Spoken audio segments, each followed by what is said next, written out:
Leo Cruz walked into the Providence Municipal Court with a smile on his face. He had practiced it in the mirror. It was a smile meant to suggest respectful contrition, a young man aware of a minor mistake. He adjusted his cheap tie and smoothed down his shirt. His public defender, a harried woman named Ms. Gable, met him inside. "Remember," she whispered, "it's a speeding ticket, a fine, community service. That's it. Be polite." Leo nodded, the smile still fixed in place. He wasn't worried. He'd watched the videos online. Judge Caprio was the nice one, the grandfatherly one who gave people second chances. He took his seat on the hard wooden bench, watching the proceedings. The room was quiet, the air thick with anxiety. People mumbled their answers. The bailiff's voice was a low, steady drum. And there was Judge Caprio, seated high up, his demeanor patient, his eyes sharp behind his glasses. He was talking to an older woman about a parking ticket, his tone kind, almost conversational. Leo felt his confidence grow. This was going to be easy. He was just another kid who drove a little too fast. A slap on the wrist, a story to tell his friends. When the bailiff called Leonardo Cruz, Leo stood up smoothly. He walked to the defendant's table, his posture straight, his smile carefully moderated. He looked directly at the judge. "Good morning, Your Honor," he said, his voice clear. Judge Caprio looked down at the file before him. He did not return the smile. His friendly demeanor from the previous case was gone, replaced by a focused intensity. He looked from the file to Leo, then back to the file. The silence stretched for a beat too long. "Mr. Cruz," the judge began, his voice losing its previous warmth, "you are here today for a speeding violation, 48 in a 25-mile-per-hour school zone." Leo nodded. "Yes, Your Honor, I understand. It was a mistake." The judge's eyes narrowed slightly. A mistake. He let the word hang in the air. He picked up a different piece of paper, a single sheet. "This is a routine matter, Mr. Cruz, or it should be. But before we proceed, I have a question for you." He leaned forward, his gaze locking onto Leo's. The smile on Leo's face began to feel stiff, unnatural. "This court has a standard procedure.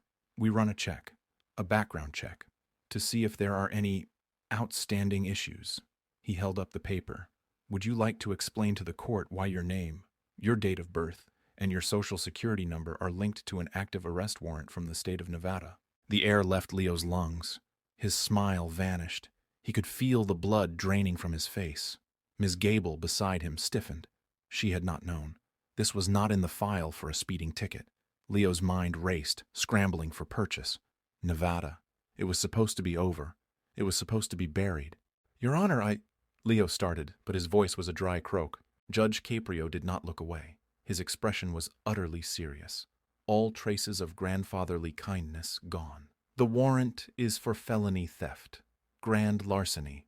It alleges you were part of a group that stole over $100,000 in high-end automotive parts from a warehouse in Las Vegas. That is not a speeding ticket, Mr. Cruz. That is not a mistake. So I will ask you again, what can you possibly explain to this court?" Leo's hands were cold. He could feel every eye in the courtroom on him. The gentle hum of the air conditioner sounded like a roar. He glanced at Ms. Gable, whose face was a mask of professional panic. She had not prepared for this. This was a disaster. "Your Honor," Ms. Gable interjected, finding her voice. "My client is here for a traffic infraction. He was not prepared to address matters from another jurisdiction. We request a continuance to—" "Counselor," Judge Caprio interrupted, his tone leaving no room for argument. "An active felony warrant changes the nature of this hearing. This is no longer about a speeding ticket. This is about the integrity of this court. I will have an answer. Now." His focus returned to Leo. "Look at me, son. This warrant has your name. Is it you?" Leo's heart hammered against his ribs. He saw the entire charade crumbling. The new life, the clean start, the community college classes he'd just enrolled in, all of it, gone, in the space of 30 seconds. He had been so careful. He'd moved across the country. He'd kept his head down. He'd thought a minor traffic stop in Rhode Island was beneath the notice of anyone in Nevada. He was wrong. It's a misunderstanding," Leo managed, the words feeling weak and pathetic. "Misunderstandings do not result in felony warrants," the judge stated flatly. He adjusted his glasses, looking back at the warrant details. "It says here you were identified on security footage. You were seen with 2 other individuals loading catalytic converters into a van. The van was registered to a Javier Ruiz. Do you know that name?" Leo felt a cold knot tighten in his stomach. Javi, his cousin, the one who had promised easy money, a quick score, the one who had vanished after the job, leaving Leo to face the consequences alone. Leo had run, thinking distance would solve the problem. He had been a fool. I don't know what to say, Leo whispered. The truth is usually a good place to start, Judge Caprio said. His voice was not loud, but it carried to the back of the room. You walked in here smiling.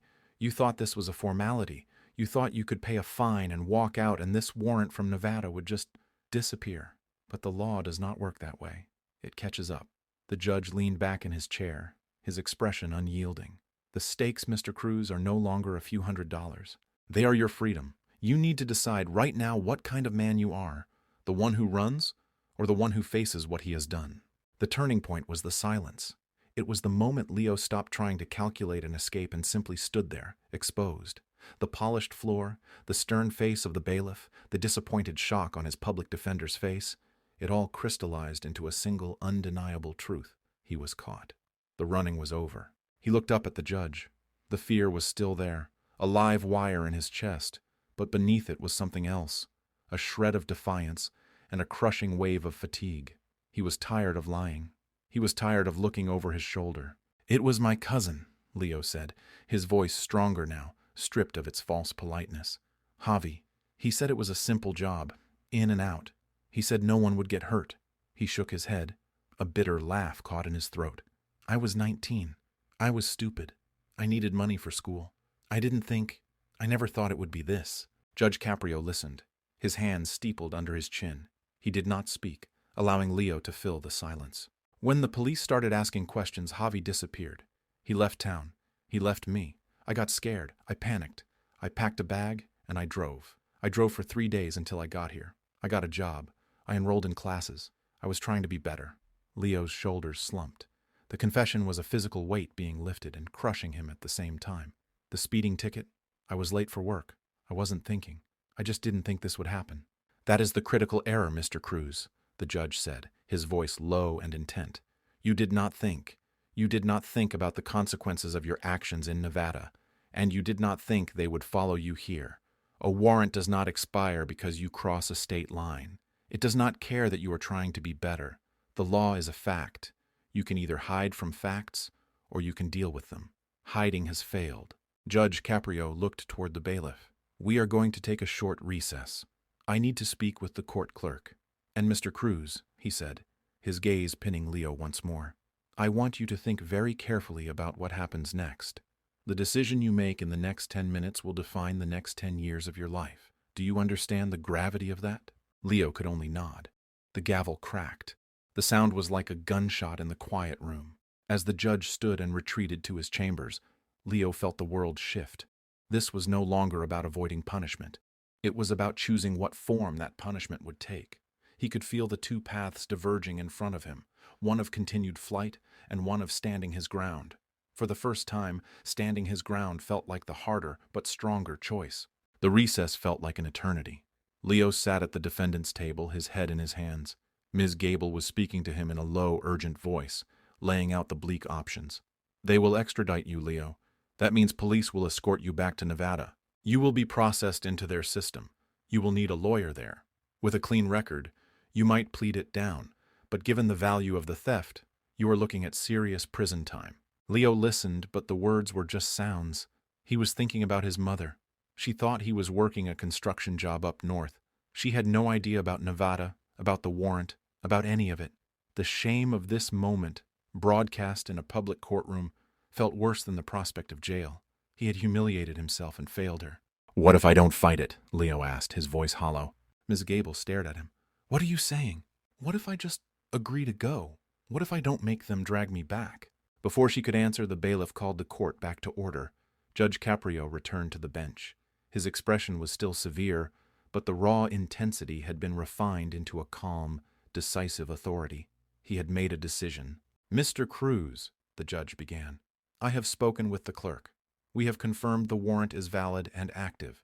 The state of Nevada requires your custody. The procedure from this point is straightforward. I remand you into the custody of the sheriff's department.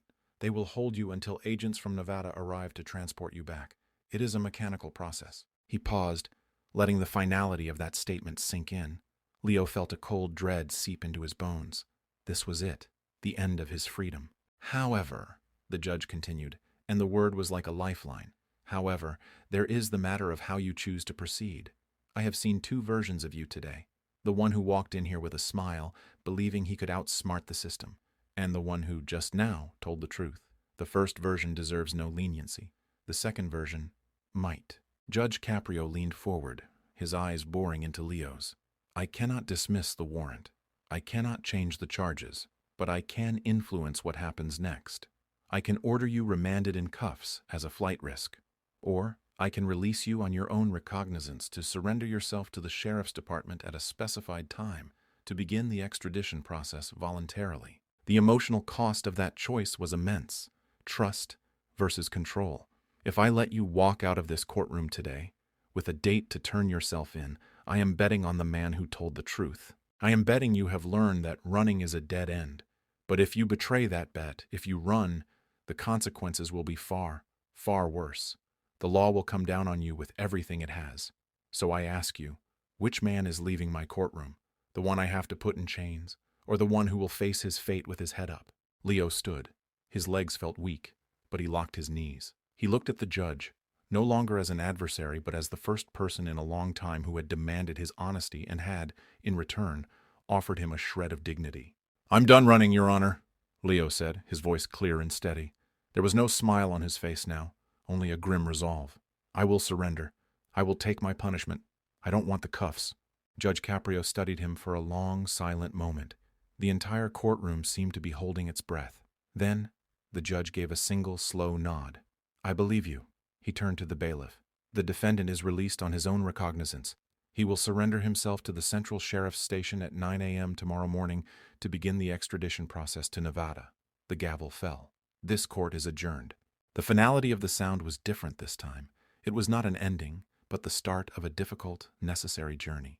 As people filed out of the courtroom, Leo remained standing, feeling strangely weightless. Ms. Gable touched his arm. That was the best possible outcome given the circumstances, Leo. It shows the court in Nevada that you are compliant. It will help you there. Leo nodded, barely hearing her. He walked out of the courthouse, the same doors he had entered with a foolish smile. The sunlight outside was blinding. He didn't feel free. He felt accountable. For the first time since he'd fled Nevada, he was not hiding. He had a direction, however painful. The lesson was not about avoiding consequences. It was about accepting them. Judge Caprio had not saved him from the fire, but he had given him the chance to walk into it on his own 2 feet, with his pride intact. That choice, that small measure of control in the face of disaster, was the real mercy.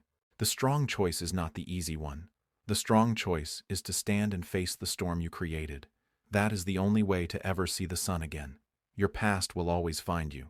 The only question is, what face will you show it when it does?